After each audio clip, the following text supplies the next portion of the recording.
spring day, and I found myself walking on an old creek bed that was just waiting and waiting for those spring rains to come to turn this hard clay into soft mud.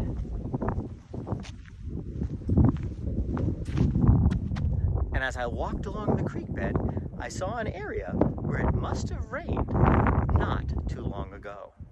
When the rain came down, this whole area was probably one big mud pit.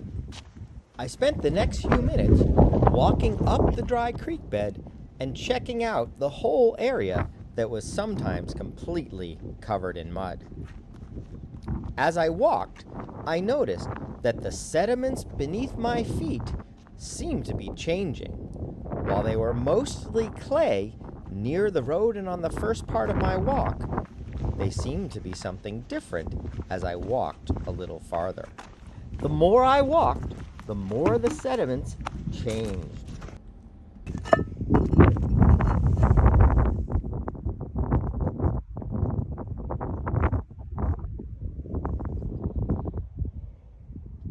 These rocks have lots of layers.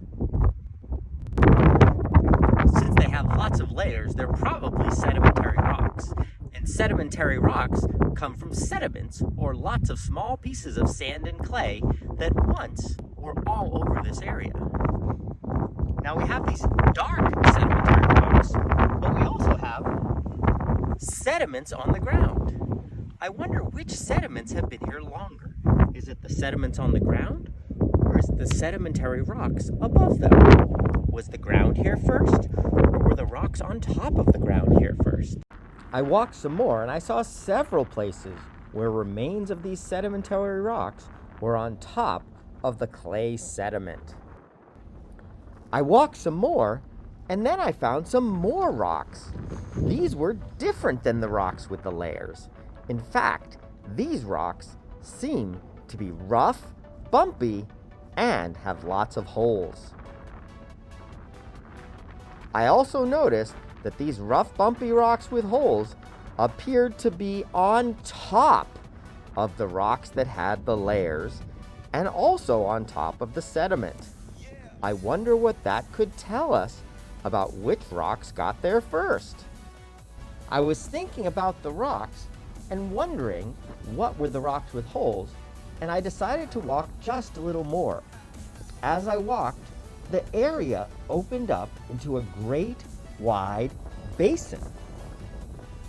This basin had small steep cliffs on the sides and lots of sediment on the bottom. It appeared that in this area, most of the sedimentary rocks that I saw earlier had washed away, and most of the igneous rocks that I saw earlier had washed away.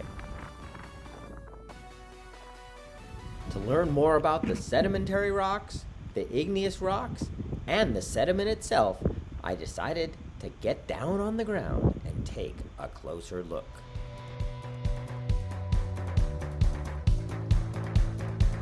Soon, I started finding things that looked somewhat familiar, and so I spent the rest of the day exploring this great wide basin and finding lots of interesting things, many of which were fragments or parts of animals that used to live here long, long ago.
fossils that I found here are very, very small.